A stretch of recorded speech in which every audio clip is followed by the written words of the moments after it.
मस्जिद के सामने एक पुलिस आउटपोस्ट बनाया। कैंसर के 100 मरीज एक अदब के साथ फिर छात्रों पर बर्बरतापूर्ण लाठी चार्ज किया गया है।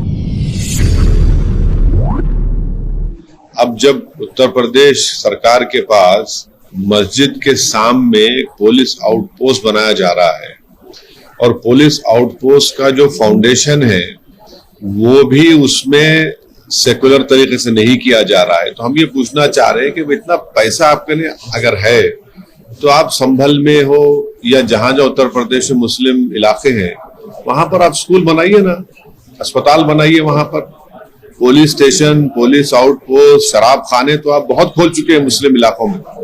इसकी जरूरत ही नहीं है। जरूरत इस बात की है कि जो मुसलमान लिटरेसी में सबसे कम है, जो ग्रेजुएट्स में सबसे कम है, ड्रॉप आउट में हाईएस्ट है, तो देश के हित में यह है कि आप ये चीजों को खोलिए, स्कूल को खोलिए, अस्पताल को खोलिए।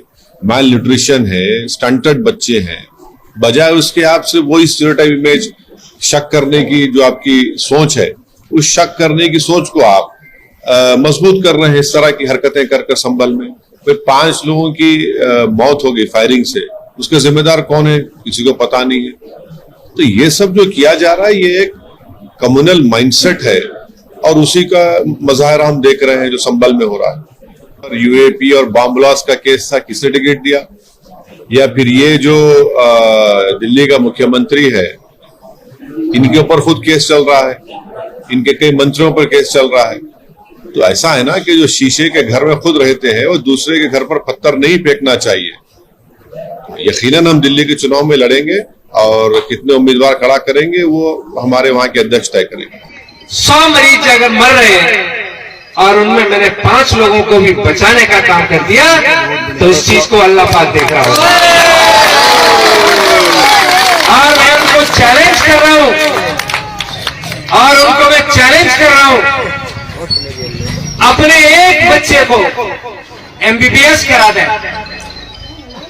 और एक बच्चे को एमबीबीएस के बाद किंग जॉर्ज मेडिकल कॉलेज में एडमिशन दिला दें। उनको बता देना चाह रहे हैं डॉक्टर नवल किशोर साहब किंग जॉर्ज मेडिकल कॉलेज का टॉपर स्टूडेंट रहा है और उसने जब एमएस में एडमिशन लिया था तो वो टॉप करके और जनरल कैटेगरी में एडमिशन लेने का काम किया था।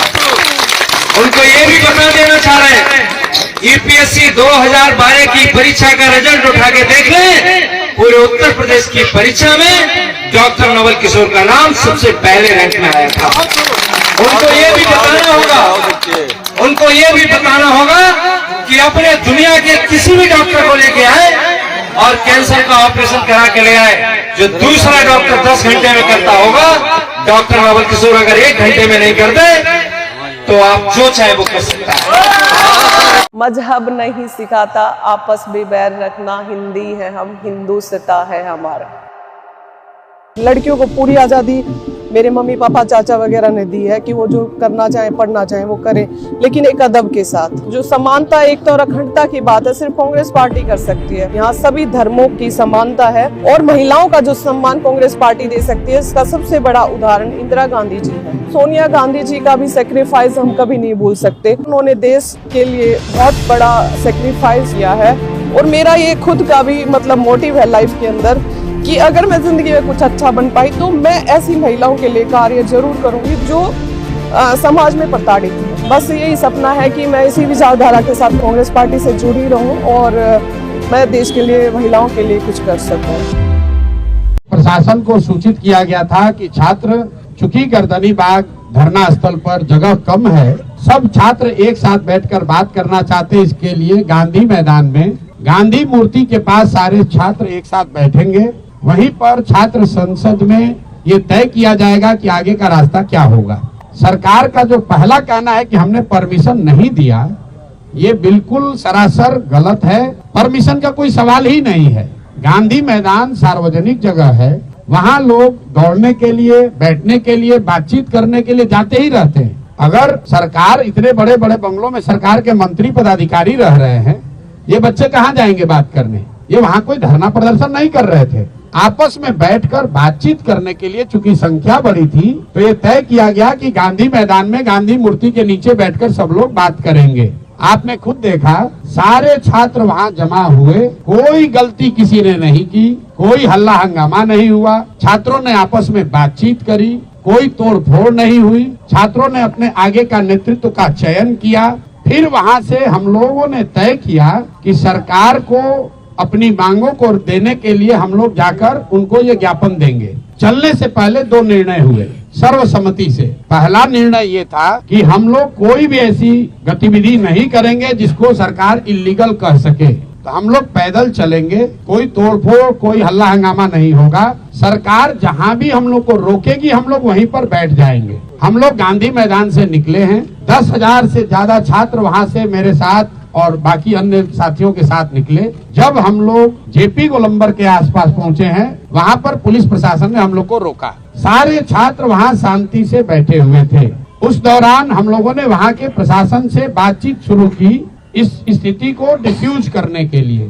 पहला प्रस्ताव प्रशासन की ओर से ये आया कि आप छात्रों के डेलीगेशन से सरकार की ओर से बीपीएससी के सेक्रेटरी मिलने को तैयार है, जिसको वहां पर बैठे छात्रों ने सबने खारिज कर दिया। फिर करीब 15-20 मिनट के बाद यहाँ के मुख्य सचिव अमृतलाल मीना जी से बात होने के बाद उन्होंने कहा कि वो छात्रों के डेलीगेशन से मिलने के लिए तैयार है।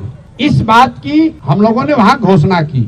वहाँ से दो बातें हुई, एक तो पब्लिक एड्रेस सिस्टम बड़ा नहीं होने की वजह से, क्योंकि वहाँ बहुत बड़ा कोई माइक तो था नहीं, वहाँ पर ये घोषित किया हमने कि भाई 5 साथी आपके बीच से जो हमारे अगल बगल बैठे हैं ये लोग मुख्य सचिव के यहाँ जाएंगे, बात करेंगे और जो नतीजा निकलेगा अगर छात्रों के मनोनुकूल हो तो उसको स्वीकार किया जाएगा, अगर छात्रों के मनोनुकूल न हो तो फिर आगे का आंदोलन चलता रहेगा।